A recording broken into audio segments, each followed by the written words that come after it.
എൻ്റെ പേര് ജോർജ് എന്നാണ്. ഞാൻ വരുന്നത് തുറവൂർ എന്ന് പറഞ്ഞ സ്ഥലത്താണ്. ഇവിടെ അടുത്ത് തന്നെയാണ്. ഇവിടെ കൃപാസനത്തിൽ എൻ്റെ വൈഫ് സ്ഥിരമായിട്ട് വന്നുകൊണ്ടിരിക്കുന്നൊരു കക്ഷിയാണ്. അപ്പോൾ ഒരു ദിവസം ഇവൾ പറഞ്ഞു, എൻ്റെ ജോലി ഞാൻ ഓട്ടോമൊബൈൽ ഫീൽഡാണ്. ദുബായിലും ഖത്തറിലും ഒക്കെ ഒരുവിധം ഒരു 4-5 GCC രാജ്യങ്ങളിൽ ഞാൻ വർക്ക് ചെയ്തിട്ടുള്ള ആളാണ്. അതിനുശേഷം ഞാനിപ്പോൾ നാട്ടിൽ വന്നിട്ട് ഇപ്പോൾ 5 വർഷമായി. 5 വർഷം നാട്ടിലിവിടെ ബിസിനസ് ചെയ്യുന്നു. ഞാനിവിടെ കൃപാസനത്തിൽ ഇതുവഴി എപ്പോഴും പോകാറുള്ള ആളാണ്. ഇങ്ങനെ കയറാറില്ല. വൈഫ് ഇവിടെ വരാറുണ്ട്, പ്രാർത്ഥിക്കാറുണ്ട്. അപ്പോൾ എനിക്കൊരു ജോലി, കാനഡയിലെ ഒരു ജോലി ശരിയായി. ആ ജോലിക്ക് വേണ്ടി ഞാൻ അപ്ലൈ ചെയ്തു.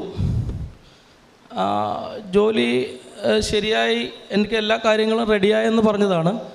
പിന്നെ പെട്ടെന്ന് അവസാന നിമിഷമായപ്പോൾ, വിസ വരാനുള്ള സമയമായപ്പോൾ എനിക്ക് അവിടുന്ന് ഒരു മെയിൽ വന്നു, തൽക്കാലം പ്രോസസ്സിങ് നിർത്തിവെച്ച് എന്നും പറഞ്ഞ് എനിക്കൊരു മെയിൽ വന്നു. ഭയങ്കര നിരാശയായി. 2-3 ലക്ഷം രൂപയോളം ഞാൻ കൊടുത്ത് ജോലി കിട്ടിയില്ല. അത് ഭയങ്കര പ്രശ്നങ്ങളായിരുന്നു. അതിനുശേഷം വൈഫ് പറഞ്ഞു, നമുക്ക് കൃപാസനത്തിൽ പോയി ഒരു ഉടമ്പടി എടുക്കാം. അങ്ങനെ പറഞ്ഞ് ഞാനിവിടെ 2002 5-ാം മാസം 2002 ഞാനിവിടെ വന്നൊരു ഉടമ്പടി എടുത്ത് പ്രാർത്ഥിക്കാൻ തുടങ്ങി. ഒരു 4 മാസത്തോളം ഞാനത് കണ്ടിന്യൂസ് ചെയ്തു, പ്രാർത്ഥിച്ചു കൊണ്ടിരുന്നു. അതിനുശേഷം പിന്നെ ഉടമ്പടി മുടങ്ങിപ്പോയി. അപ്പോൾ അത് കഴിഞ്ഞപ്പോൾ എനിക്ക് ന്യൂസിലാൻഡിലൊരു ജോലി കിട്ടി. ന്യൂസിലാൻഡിൽ ജോലി കിട്ടിയ സമയത്ത് ഞാൻ ഇവിടെ വരുമായിരുന്നു. ഉടമ്പടി മുടങ്ങിപ്പോയല്ലോ, എങ്കിലും ഞാൻ വരുമായിരുന്നു. ഞാനിവിടെ ഇരുന്ന് 1 വർഷമായിട്ട് ഞങ്ങളിങ്ങനെ പ്രാർത്ഥിച്ചുകൊണ്ടിരിക്കണം. എല്ലാ സൺഡേയിലും ഞങ്ങളിവിടെ വരും, കുടുംബസമേതം വരും. ഞങ്ങളിവിടെ വന്നിരുന്ന് പ്രാർത്ഥിച്ച് കൊന്ത ചൊല്ലി വീട്ടിൽ പോകും. അതാണ് ചെയ്തുകൊണ്ടിരുന്നത്. അപ്പോൾ ന്യൂസിലാൻഡിൽ ജോലി കിട്ടി. ഇതേപോലെ തന്നെ സെയിം ഫസ്റ്റിലൊരു ജോലി ന്യൂസിലാൻഡിൽ ശരിയായി. ഞാൻ സെലക്റ്റഡായി. എനിക്ക് പോകണം എന്ന് പറഞ്ഞ ഒരു ഡേറ്റ് വരെ എന്നോട് കമ്പനി പറഞ്ഞു. അവസാന നിമിഷമായപ്പോൾ അതും ആ കാനഡയിലെ ജോലി പോലെ അവസാന നിമിഷം അതും തൽക്കാലം വരണ്ട എന്നുള്ളൊരു രീതിയിലുള്ളൊരു മെയിലാണ് രണ്ടാമത് വന്നത്. അപ്പോൾ ഭയങ്കരമായിട്ട് നിരാശയായി. എനിക്ക് മൊത്തം പ്രശ്നങ്ങളാണ്, എനിക്കറിയില്ല എന്താണെന്ന്. അങ്ങനെ അത് ഇങ്ങനെ കണ്ടിന്യൂസ് ചെയ്ത് പോയിക്കൊണ്ടിരിക്കുകയാണ്. വീണ്ടും ന്യൂസിലാൻഡിൽ രണ്ടാമത്തെ ജോലി കിട്ടിയപ്പോൾ ഇങ്ങനെ തന്നെയാണ് സംഭവിച്ചത്. അവസാന നിമിഷം വരുമ്പോൾ എല്ലാം റെഡിയായി വരുമ്പോഴത്തേക്ക് പിന്നെയും ജോലി അവസാനം കിട്ടാത്തൊരവസ്ഥയിലേക്ക് പോകണം. മാനസികമായിട്ട് ഭയങ്കര വിഷമമായി. അങ്ങനെ ഫെബ്രുവരി 2-ാം തീയതി ഈ ഉടമ്പടി പുതുക്കുന്നത് ഫെബ്രുവരി 2004, അതായത് ഈ കഴിഞ്ഞ ഫെബ്രുവരിയിൽ ഞാൻ രാവിലെ എണീറ്റ് കഴിഞ്ഞപ്പോൾ ഞാൻ ഇവളോട് പറഞ്ഞു, മാതാവ്, ഞങ്ങൾ എല്ലാ ആഴ്ചയിലും ഇവിടെ വരുമ്പോൾ എല്ലാവരും സാക്ഷി പറയുന്നുണ്ട്, എല്ലാവരും അനുഭവങ്ങളും കാര്യങ്ങളൊക്കെ ഇങ്ങനെ പങ്കുവെക്കുന്നുണ്ട്, എല്ലാവർക്കും അത്ഭുതങ്ങൾ പ്രവർത്തിച്ചുകൊണ്ടിരിക്കുകയും.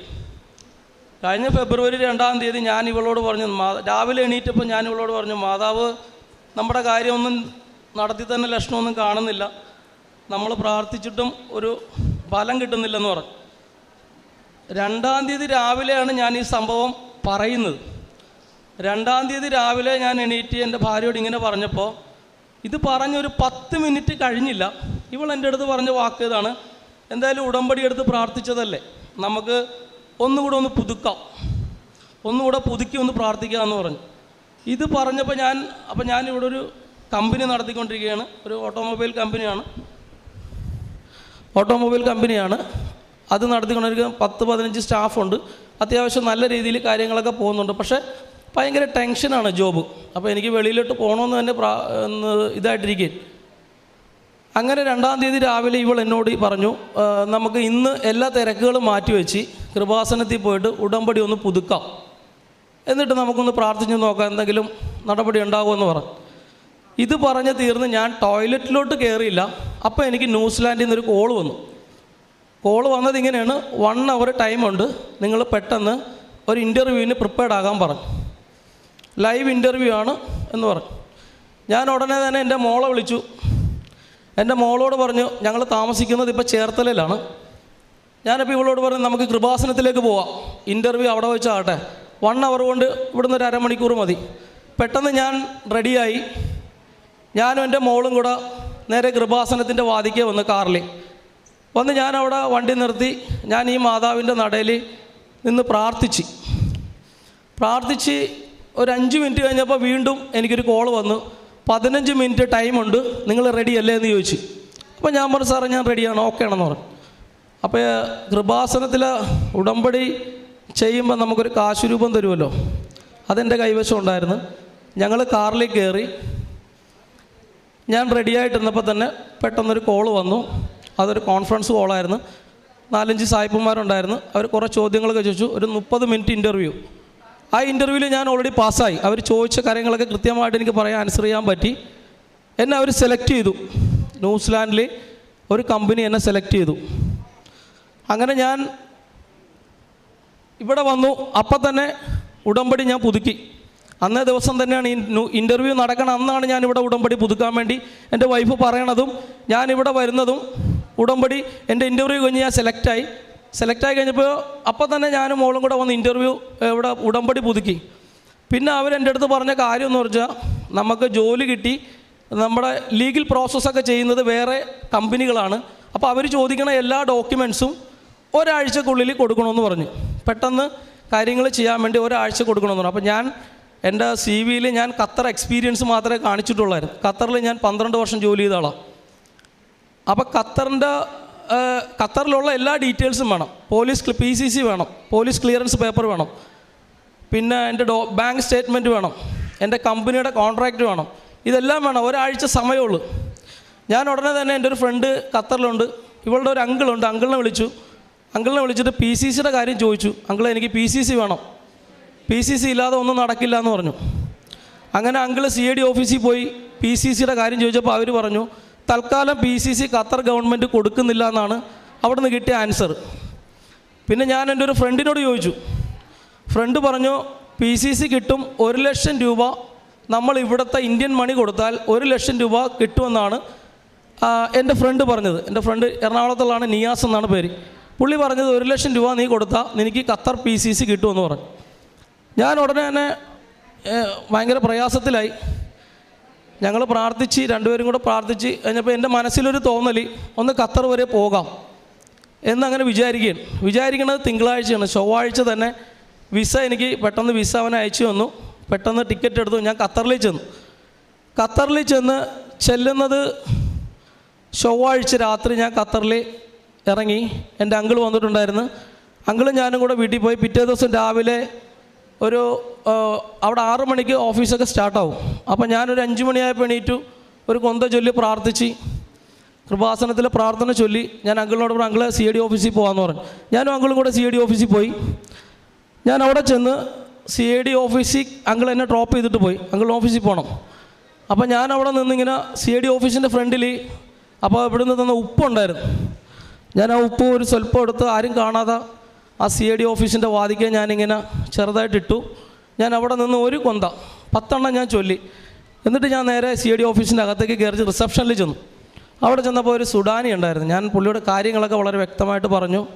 അപ്പോൾ പുള്ളി എൻ്റെ ഡോക്യുമെൻറ്റ്സൊക്കെ ചെക്ക് ചെയ്തപ്പോൾ എൻ്റെ ID ഇല്ല.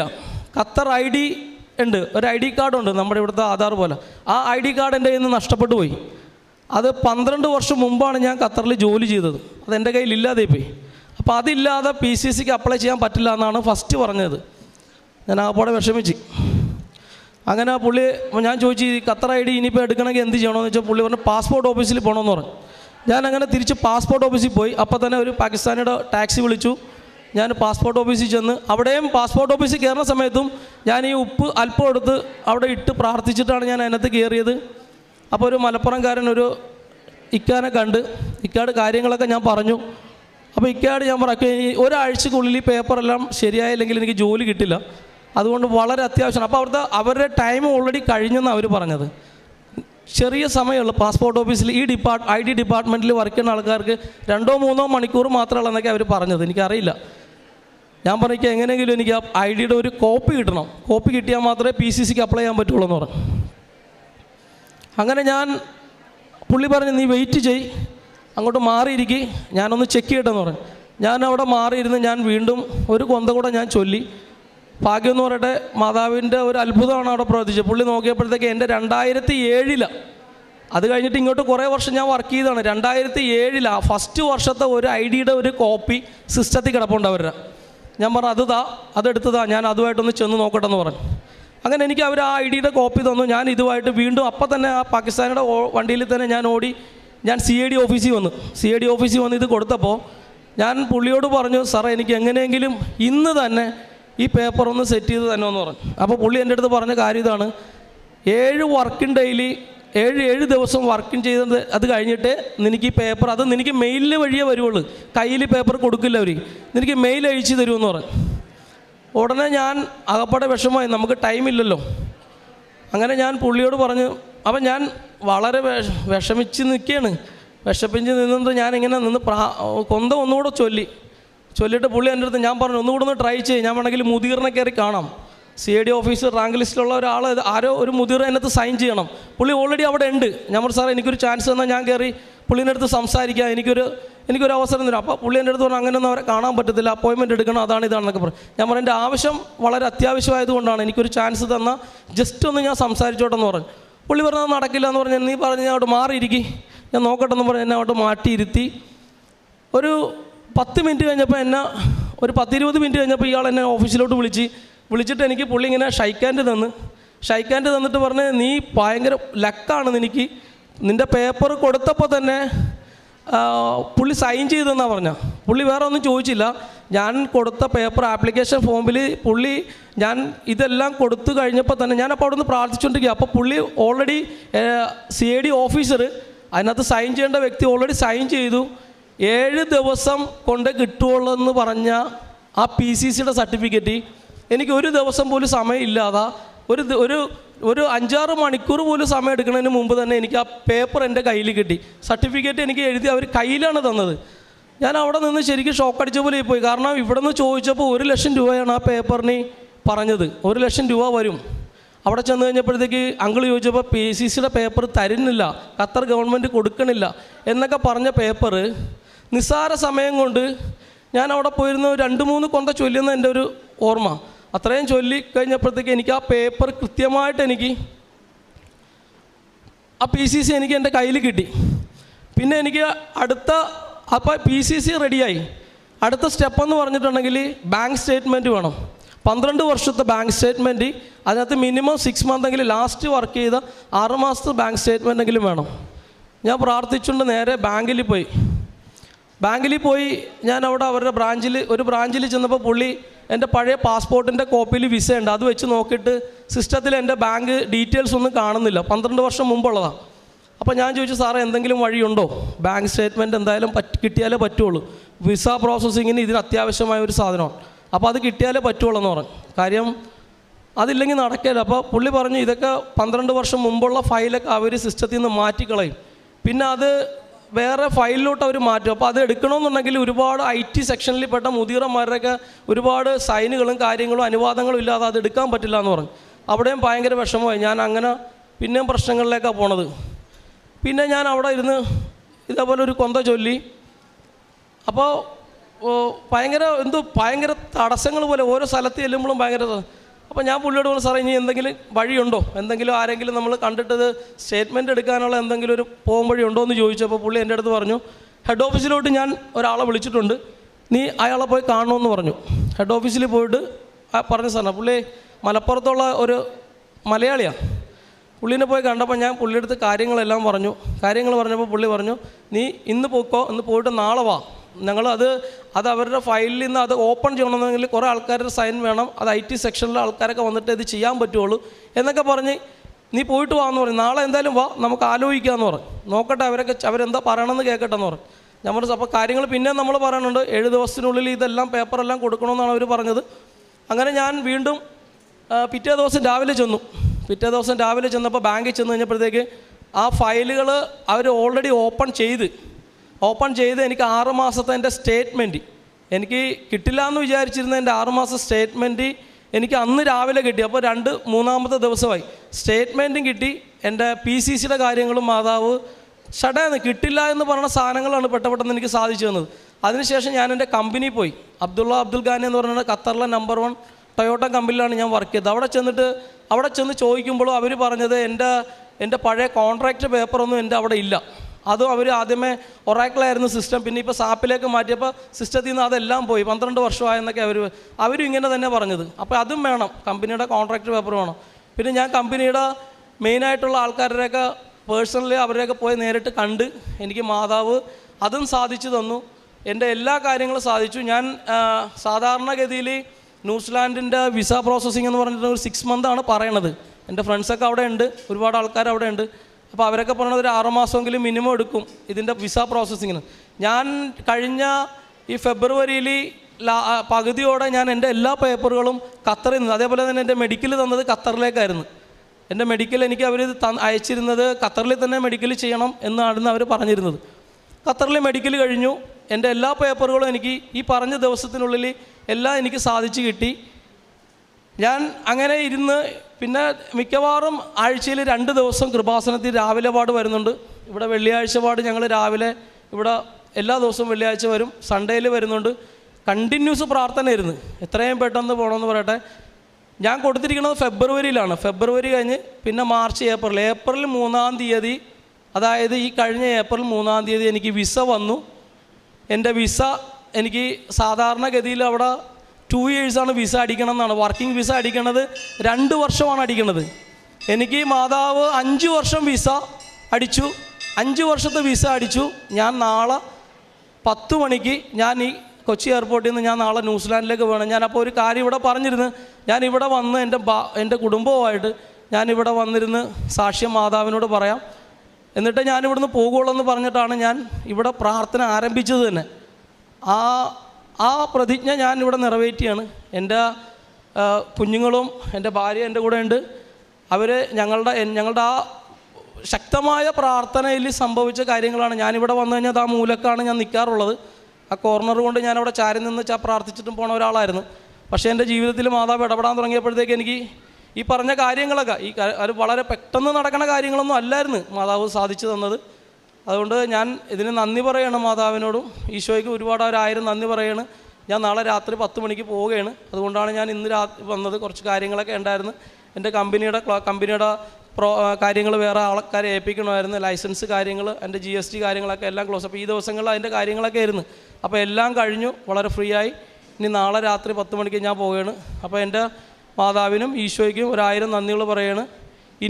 ഇനിയും മുന്നോട്ടുള്ള ഞങ്ങളുടെ യാത്രയിൽ ഇപ്പോൾ ഞാൻ ഒരുപാട് കാര്യങ്ങൾ ചെയ്യുന്നുണ്ട്. ഞങ്ങളുടെ കമ്പനി സംബന്ധമായിട്ടുള്ള ഒരുപാട് പ്രേക്ഷിത പ്രവർത്തനങ്ങളൊക്കെ ഞാൻ ചെയ്യുന്നുണ്ട്. അത് ഇനിയും കുറച്ചുകൂടെ ശക്തമായിട്ട് ജോലി സംബന്ധമായിട്ടുള്ള, പിന്നെ ഞങ്ങൾക്ക് വേറെ 1-2 കമ്മ്യൂണിറ്റികളൊക്കെ ഉണ്ട്. GCCയിൽ നിന്ന് വർക്ക് ചെയ്ത സമയത്തുണ്ടായിരുന്ന ഒരുപാട് ഇതൊക്കെ ഉണ്ട്. അതിൻ്റെയൊക്കെ ബേസ് മലപ്പുറം, കാസർഗോഡൊക്കെയാണ്. അപ്പോൾ അവിടെയൊക്കെ ഞങ്ങൾ ഒരുപാട് ആൾക്കാരെ സഹായിക്കുന്നുണ്ട്. അതിനിയും മുന്നോട്ടുള്ള ഞങ്ങളുടെ യാത്രയിൽ ഇനിയും ഉണ്ടാകും. മാതാവുംക്കും ഈശോയ്ക്കും 1000 നന്ദി ഞാൻ പറയുകയാണ് ഈ ഒരു വേളയിൽ. പരിശുദ്ധ അമ്മയുടെ മധ്യസ്ഥതയിൽ സാക്ഷ്യം വളരെ വ്യക്തമായിട്ട് പറയുന്നുണ്ട്. അത് സാക്ഷ്യം ഇപ്പോൾ അദ്ദേഹം പറഞ്ഞതുപോലെ ഒരുപാട് കോംപ്ലിക്കേഷനായിട്ടുള്ള ഒരു സാഹചര്യത്തിലെല്ലാം എത്രയും വേഗം മാതാവ് ഇടപെട്ടു എന്നുള്ളത്, അതായത് അസാധ്യമായിട്ട് നിരുന്ന അത് വ്യക്തമായിട്ട് പറയുന്നുണ്ട്. അതിലെന്താണ് അസാധ്യമായിട്ടുള്ളത് എന്നുള്ളതും എന്താണ് അനുഭവം എന്നുള്ളതും എന്താണ് അവിടെ ചെയ്തതെന്നുള്ളതും പറഞ്ഞത്. നമ്മളെ സംബന്ധിച്ചിടത്തോളം എന്താണ് അവിടെ ആ സമയത്ത് ജപമാല ചൊല്ലിയതും പ്രാർത്ഥിച്ചൊരുങ്ങിയതും ആ സമയത്ത് മാതാവ് ഒരു ബോധ്യം നൽകിയെന്നുള്ളത്. അപ്പോൾ തുടക്കത്തിൽ പറയുന്നുണ്ട്, ഇവിടെ വളരെ അടുത്തുള്ളൊരു സ്ഥലമാണിത്, ഇവിടെ വരും പ്രാർത്ഥിക്കുമെങ്കിലും ചെയ്യുമെങ്കിലും ഉടമ്പടിയുടെ ഒരു ജീവിതാനുഭവത്തിൻ്റെ സാക്ഷ്യങ്ങൾ കേൾക്കുമ്പോഴും അത് വ്യക്തിപരമായിട്ടൊരു അനുഭവമാനായിട്ടുള്ളൊരു ഉള്ളിലൊരു ആഗ്രഹം ഉണ്ടായിരുന്നു. അതിന് മാതാവ് തന്നെ ഒരു സാഹചര്യം ഒരുക്കി. അപ്പോൾ ഇതെങ്ങനെയാണത് മാതാവ് ഒരുക്കിയതെന്ന് ഈ കുടുംബം വിശ്വസിക്കാൻ കാരണമെന്ന് പറയുന്നത് അത് വ്യക്തമായിട്ട് തന്നെ പറയുന്നുണ്ട്. രണ്ടാമത് ഇവിടെ പുതുക്കുവാനായിട്ട് വരുവാനായിട്ട് ചിന്തിക്കുന്ന ആ സമയത്ത് തന്നെ കാര്യങ്ങളെല്ലാം ക്രമപ്പെട്ടു എന്നുള്ളതും, ഇവിടെ വന്നതിന് ശേഷം മറ്റേത് ഇൻ്റർവ്യൂവും പിന്നെ തുടർന്നിട്ട് അങ്ങോട്ടുള്ള എല്ലാ കാര്യത്തിലും ഒരു നമ്മളെ സംബന്ധിച്ചുള്ള സമയത്തിന് മേൽ അധികാരം പരിശുദ്ധ അമ്മയ്ക്കുണ്ടെന്നുള്ളതാണ് ഇവിടുത്തെ പ്രത്യക്ഷീകരണത്തിൻ്റെ യുണീക്ക് ഫീച്ചർ എന്ന് പറയുന്നത്. അതുകൊണ്ട് തന്നെയാണ് ഇവിടെ ഈ വേഗത്തിൽ അല്ലെങ്കിൽ പെട്ടെന്ന് കാര്യങ്ങൾ നടന്നു എന്ന് അല്ലെങ്കിൽ സമയത്തിൻ്റെ ചുരുക്കം സംഭവിച്ചു എന്നൊക്കെ പറയുമ്പം അത് നമ്മൾ ഈ പ്രത്യക്ഷീകരണത്തിൻ്റെ അടയാളമായിട്ടാണ് വായിക്കുന്നത്. അപ്പോൾ ഏറെപ്പെടുത്തി ഈ ഒരു സാക്ഷ്യത്തിൽ വളരെ എവിഡൻ്റായിട്ട് ഓരോ സാഹചര്യത്തിലും മാതാവ് നയിച്ചു. അപ്പോഴൊക്കെ പ്രാർത്ഥനയോടുകൂടിയാണ് ഇദ്ദേഹം മുന്നോട്ട് പോയത്. അപ്പോൾ ഒരു കുടുംബമായിട്ട് സാക്ഷ്യപ്പെടുത്തുമ്പം ഇതൊരു വ്യക്തിയുടെ സാക്ഷ്യമല്ല എന്നുള്ളൊരു ബോധ്യം നമുക്ക് ലഭിക്കും. അപ്പം ഇനിയും ഉടമ്പടി ജീവിതത്തിൽ ഇനി ഈ കുടുംബം മുന്നോട്ട് പോകുമ്പോൾ ഇനിയും ഒരുപാട് ദൈവാനുഭവങ്ങൾ ഉണ്ടാകട്ടെ എന്നും ഒരുപാട് പേർക്ക് ദൈവാനുഭവം ഉണ്ടാകുവാനായിട്ട് ഇവരുടെ ജീവിതങ്ങൾ കാരണമാകട്ടെ എന്ന് പ്രാർത്ഥിക്കുന്നു. പരിശുദ്ധ വഴി എല്ലാ അനുഗ്രഹങ്ങൾക്കും നമുക്ക് കരങ്ങളടിച്ച് ദൈവത്തിൻ്റെ നാമം മഹത്വപ്പെടുത്താം. അത്യപൂർവ ദൈവാനുഭവങ്ങൾ ഇനി നിങ്ങൾക്കും സ്വന്തം. ഈ യൂട്യൂബ് ചാനൽ ഇതുവരെ സബ്സ്ക്രൈബ് ചെയ്തിട്ടില്ലെങ്കിൽ ഇപ്പോൾ തന്നെ സബ്സ്ക്രൈബ് ചെയ്യുക. ഈ വീഡിയോ ഇപ്പോൾ തന്നെ നിങ്ങളുടെ സുഹൃത്തുക്കൾക്ക് ഷെയർ ചെയ്തുകൊണ്ട് കർത്താവിൻ്റെ പ്രേക്ഷിതരാകുക.